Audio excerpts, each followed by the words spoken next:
Aïe, aïe, aïe, aïe, aïe, aïe, aïe, mais pourquoi ça dump encore, hein? Regarde cette nuit ce qu'on s'est mangé, là, regarde, hein? T'as vu la petite mèche, enfin petite, une mèche à 6% quand même, je crois, ou quelque chose comme ça, hein. On a eu une méga mèche, hein, cette nuit, hein. Alors c'est toujours quand on dort, hein. Combien on a perdu? Vas-y, combien on a perdu? 6,23%, hein. C'est toujours quand tu pionces que ça arrive, hein. Pense à me mettre un petit pouce bleu, ah c'est ici, pense à me mettre un petit pouce bleu, à t'abonner à la chaîne si t'es pas abonné. Je te rappelle que je suis pas conseiller financier, hein, donc si tu as besoin d'un conseil financier, bah peut-être ton ami, téléphone à ton banquier, il sera content de t'avoir au téléphone, hein, autre chose que pour un découvert ou je ne sais quoi, hein.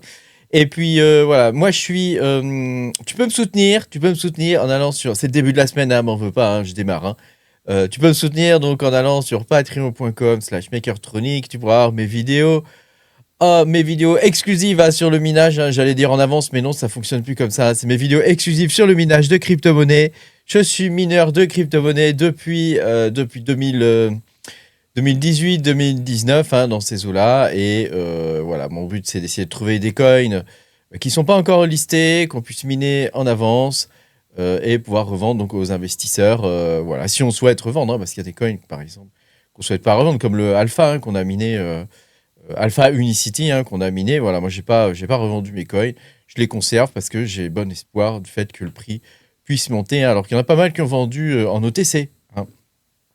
Alors, on va pouvoir commencer cette vidéo, hein. Donc t'as vu, hein, cette nuit, hein, terrible nuit, hein, où on a perdu 6% sur Bitcoin, hein. Donc là, tu vois, on est en daily, mais si on passe en 4 heures, hein, tu vois, ça fait quand même une jolie mèche, hein, bien droite, hein. Alors on va voir, on va essayer d'analyser un petit peu ce qui s'est passé, pourquoi ça s'est passé, et est-ce que on n'est pas un peu dans la, hein, dans la tu compléteras, ça finit par DE à la fin, hein.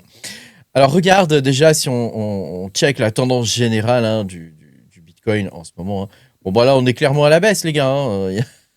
Faut pas tergiverser à un moment donné, on peut se mentir si on veut, mais là, on est clairement à la baisse. Regarde, on fait des bas de plus en plus bas. Ici, on a, tu vois, à chaque fois des gens qui se disent, parce que tu sais, ça remonte toujours un peu comme ça, hein, parce que tu en as toujours qui essaient d'acheter le dip. Malheureusement, ce n'est pas le dip, hein, puisque ça repart à la baisse, hein. Donc dommage pour ceux qui ont acheté à 91 000, hein. C'était pas le bon moment, hein. Il faut pas se faire piéger en ce moment. Il faut faire attention, comme je t'ai dit. Alors, je peux me tromper, évidemment, hein, mais je ne pense pas, hein, parce que comme je t'ai dit, on va avoir des événements, c'est ce que j'ai marqué ici, hein, lors d'une analyse ultérieure, hein. Je t'ai dit qu'on aurait des événements qui vont ponctuer la baisse du Bitcoin, et probablement, donc il y a plusieurs scénarios, on va pas les évoquer, je t'invite à regarder mes précédentes vidéos, mais il y a plusieurs scénarios qui font que, voilà, on pourrait descendre entre 30 et 50 000 $, c'est quelque chose qui est tout à fait envisageable, hein, pourquoi pas, hein. C'est après tout ce qu'on a souvent lors des bear market, hein, parce qu'il faut le dire, on est en bear market. Comprends bien que l'économie américaine, en dehors de la tech, l'économie américaine proprement dite, hein, elle est en récession, hein, elle est en récession. Les chiffres sont pas terribles, l'économie et l'ambiance générale est morose. C'est la même chose en Europe d'ailleurs, hein. Voilà, l'économie n'est pas terrible. Voilà. Il y a l'IA, l'intelligence artificielle, hein, qui a drainé énormément de capitaux ces dernières années. Et d'ailleurs, qui a fait que Bitcoin aurait pu monter beaucoup plus haut au final, hein, s'il n'y avait pas eu l'intelligence artificielle. Mais voilà, les gens ont préféré acheter du Nvidia plutôt que du Bitcoin, ce qui est bien dommage, hein. Par contre, les institutionnels, eux, ont acheté du Bitcoin, hein, comme tu peux le voir, ils y croyaient. Nous aussi, d'ailleurs, hein, tant qu'à faire, hein, on y croit. D'ailleurs, bon, on a bien fait d'y croire, hein, puisqu'on a quand même fait, nous, les petits particuliers, hein.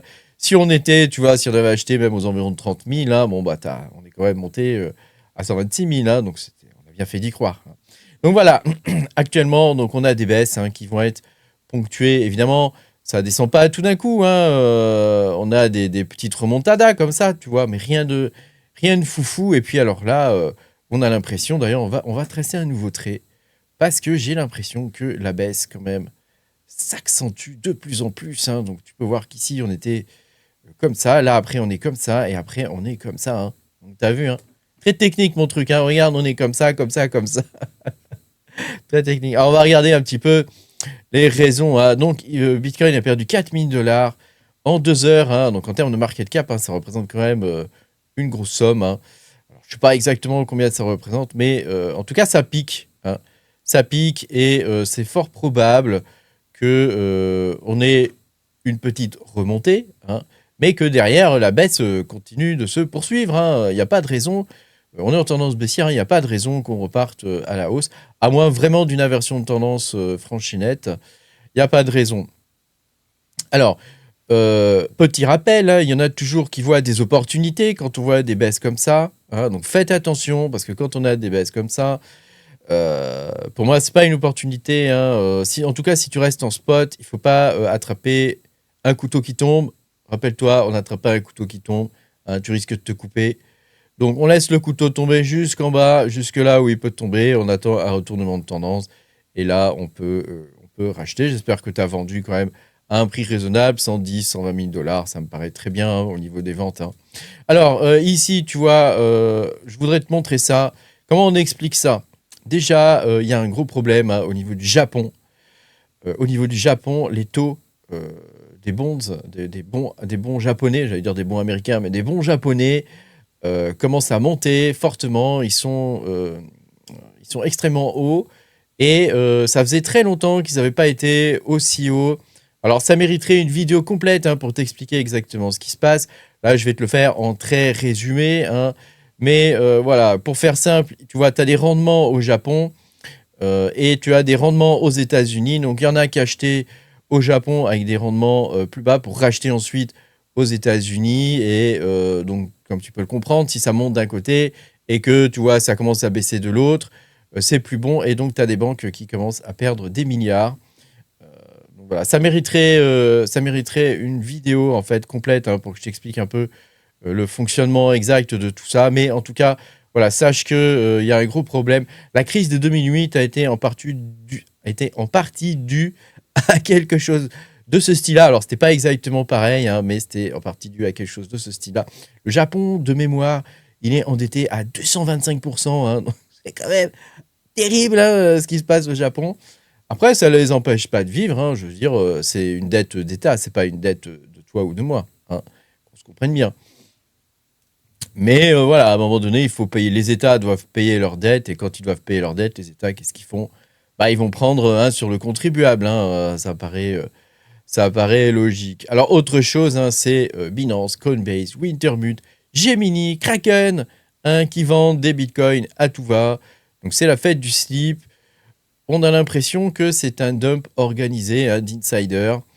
Vraiment, hein, c'est vraiment comme ça que ça apparaît, hein, puisque tous les gros exchanges vendent.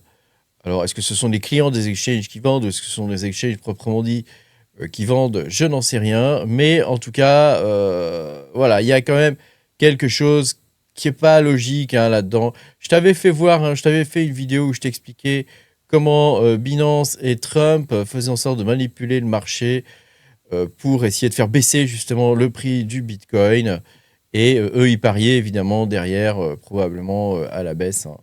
Alors, une autre raison, c'est que on a Powell, tu sais, le grand Manitou de la finance, hein, Jérôme Powell, hein, donc, qui est censé partir en mars ou en avril, quelque chose comme ça, et qui a dit qu'il allait probablement partir. Enfin, il y a des rumeurs qui disent qu'il pourrait partir en décembre. Il pourrait donner sa lettre de démission en décembre, ce qui serait, ma foi, une excellente nouvelle hein, pour les marchés, hein, parce que bon, hein, ça commence à craindre. On a vraiment l'impression qu'il fait tout pour pourrir le mandat de Trump. Hein. Bon, après, ça, c'est de la politique. Hein. Moi, je m'en fous un peu. Mais voilà. Donc là, il dit qu'il va faire un announcement à chaque fois. En ce moment, je sais pas si tu as remarqué, il n'arrête pas de faire des announcements, des urgent announcements, des annoncements, comment on dit en français, des annonces urgentes en français.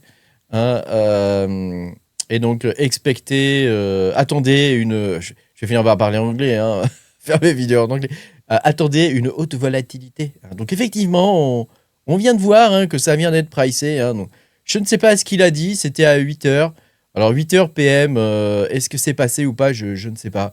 Mais en tout cas, c'est quand même pas terrible. Hein. Donc, on a eu aussi le 1er décembre, hein, donc c'est aujourd'hui, hein, BlackRock hein, qui s'est mis aussi à dumper du Bitcoin en avance. Hein, donc, est-ce qu'ils savent quelque chose au niveau de la Fed? Est-ce qu'ils savent ce qui va se passer au niveau de Jérôme Powell? Je n'en sais rien. En tout cas, s'il était remplacé par quelqu'un d'un peu plus pro-Bitcoin ou, tu vois, enfin, qu'ils arrêtent de faire du QT, quoi. Tu vois, parce que grosso modo, c'est ça, en fait. Hein. Les États-Unis retirent des liquidités des marchés et de l'économie américaine en règle générale, ce qui fait que y a de moins en moins d'argent. Et là, est-ce que Jérôme Powell n'est pas allé un peu trop loin, à force de retirer des liquidités à tout le monde, à force de prendre du blé, quoi, hein, parce que c'est ça, en fait, hein, ils n'arrêtent pas de prendre du blé, de prendre du blé. Au final, on n'a plus de pognon, là-haut. Donne-nous du pognon qu'on achète du Bitcoin, c'est vrai, quoi. Regarde, il baisse, c'est le moment. Non, c'est pas vrai. Hein. Ce n'est pas un conseil financier, hein, surtout pas. Vu comment ça baisse, là, en ce moment, c'est pas le moment. Donc, tu vois, BlackRock hein, s'est mis aussi à vendre 2100 Bitcoin. Hein, donc, tu vois, ils font la pluie et le beau temps. Ça y est. Hein, le Bitcoin est complètement manipulé. Bon, il a toujours plus ou moins été hein, par les whales, hein, mais là, maintenant, c'est par les institutions. Hein, donc, est-ce que c'est une bonne chose ou est-ce que c'est une mauvaise chose hein, ça, c'est la grande question. Hein. Alors, justement, je voulais te montrer cet article hein, américain qui est sorti dans Forbes où, justement, il parle du QT, du Quantitative Tightening, du QT. Donc, la Fed devrait aujourd'hui, hein, donc 1er décembre, justement, injecter 6, donc c'est ce qu'ils expliquent ici. Hein, je te résume le bignou. Hein. Oh, dis donc, il a la tête, t'as vu un peu la tête qu'il fait. Il devrait injecter 6,6 trilliards de dollars en liquidité dans les marchés. Alors, évidemment, ça ne va pas se faire d'un coup, mais ça va se faire petit à petit. Et donc, ça veut dire qu'on pourrait se retrouver comme au moment de 2019, comme à la période de 2019 où on avait justement à peu près le même scénario et où ils ont commencé à faire un flip, c'est-à-dire à retourner un peu leur veste et arrêter de faire du QT pour faire du QE, du quantitative easing. Hein. Donc, quantitative easing, ça veut dire qu'ils vont injecter par diverses méthodes des liquidités sur les marchés. Donc, tu vois, ça pourrait être bon signe. Mais le fait que tout le monde vende, c'est peut-être mauvais signe. Va savoir hein, ce qui va se passer. Hein. On ne sait jamais. Hein. Actuellement, on est dans le flou total. Là, ça fait quand même quelques mois maintenant hein, qu'on est vraiment dans le flou total. Un coup, ça monte, un coup, ça descend. C'est très difficile d'arriver à timer le marché et à comprendre un petit peu ce qui va se passer. Tu vois, regarde là, encore une réunion urgente. Tu vois, on a vraiment l'impression qu'on est dans la manipulation totale. Hein. D'ailleurs, regarde. Ouh, il manipule, regarde, attends, il y avait sa photo, regarde. Ouh, ouh. Masters of Puppets, pour ceux qui ont la ref. Enfin, il y a un dernier truc que je voudrais, dont on parle ensemble, hein, et ça fera peut-être, je pense, l'objet d'une vidéo. Hein. C'est le fait que actuellement, le dollar a quand même pas mal baissé. Bon, il est remonté légèrement depuis, mais il a quand même pas mal baissé. Et pour le coup, si on compare le prix du Bitcoin face au dollar, ce qu'on voit là, hein, on voit il y a des périodes, tu vois, où il stagne pas mal. Et ça, c'est peut-être des périodes où l'or monte. Et à partir du moment où l'or monte, l'or, c'est l'étalon. Hein. C'est l'étalon de la valeur, l'or. À partir du moment où l'or monte, on peut comprendre qu'en fait, le Bitcoin, quand il stagne comme ça, au final, en fait, son prix baisse hein, en termes de valeur absolue sur l'or. Son prix baisse. Donc, est-ce que on n'était pas déjà rentré en bear market depuis un moment? C'est la grande question. Hein. Parce que c'est vrai que si tu compares par rapport au prix de l'or, voilà. Donc je ferai peut-être une vidéo sur le sujet, parce que je pense que l'or, ça reste quand même l'étalon mondial hein, au niveau de la valeur. Alors bon, il y a des théories comme quoi Trump pourrait essayer de changer ça et de faire en sorte que ça devienne Bitcoin, l'étalon. Mais pour l'instant, on en est quand même assez loin, hein, faut le dire. Hein. On en est quand même assez loin. Donc bon, voilà.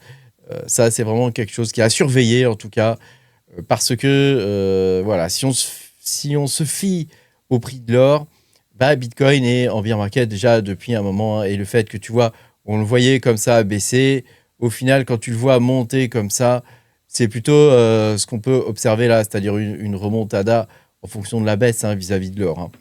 Merci beaucoup d'avoir regardé cette vidéo. Pense à mettre un petit pouce bleu, à t'abonner à la chaîne si t'es pas abonné. N'hésite pas à mettre dans les commentaires, hein, je dis tout le monde, hein. N'hésite pas à mettre dans les commentaires ce que tu penses de tout ça. Courage les gars, ça ne fait que commencer à baisser, hein, avec de la chance. Ça s'arrêtera vers les 50 000 $. hein, et moi, je rachèterai probablement dans ces eaux-là. Mais je pense que beaucoup de gens aussi, donc faut se méfier. Hein, faut se méfier de ça.